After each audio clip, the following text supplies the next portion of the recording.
Сламата од оризовата култура како секундарна суровина од секогаш била предмет на анализи и идеи околу нејзиното искористување во индустријата и за други цели.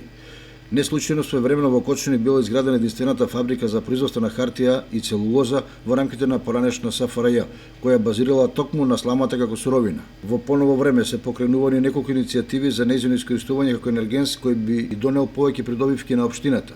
Меѓутоа, се уште никој посериозно не направил ништо на тој план по граѓаните кои живеат на просторот помеѓу Плачковица и Осоговските планини, наместо во некаков индустријски капацитет, сламата ја гледаат како гориво по линијата и ја загадува животната средина, предизвикувајќи при тоа низ други негативни последици. Примерот со изградбата на капацитет за производство на пелети од слама како основна суровина, реализиран во западниот дел на државата, сигурно ќе ги охрабри и кочанските инвеститори да вложат во овој бизнис, кој со оглед на околностите околу се поскапиот и нееколошки огревен материјал станува се поинтересен.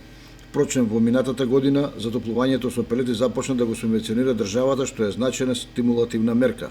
Освен тоа, искористувањето на сламата од кочанските полиња ќе даде и редица други значајни ефекти. Првенствено граѓаните ќе добијат ефтин енергенс, ќе се собере целокупната слама од нивите како оризна, така и од другите житарици, што значи ќе нема палење на истите и уништување на животинскиот свет во полињата. Паралелно ќе се заштедат соодветни количини на огромно дрво, кое и без тоа се помалку го има и е се поскапо, а ќе се намалат и пожарите кои се предизвикуваат од палење на стрништа и предизвикуваат големи штети. Во секој случај на стручњаците е да пресметаат колкави количини слама се добиваат од просечните 5000 хектари подорис во регионот и уште колку од оваа суровина може да се собере од другите житарици, за соодветно да се димензионираат капацитетите.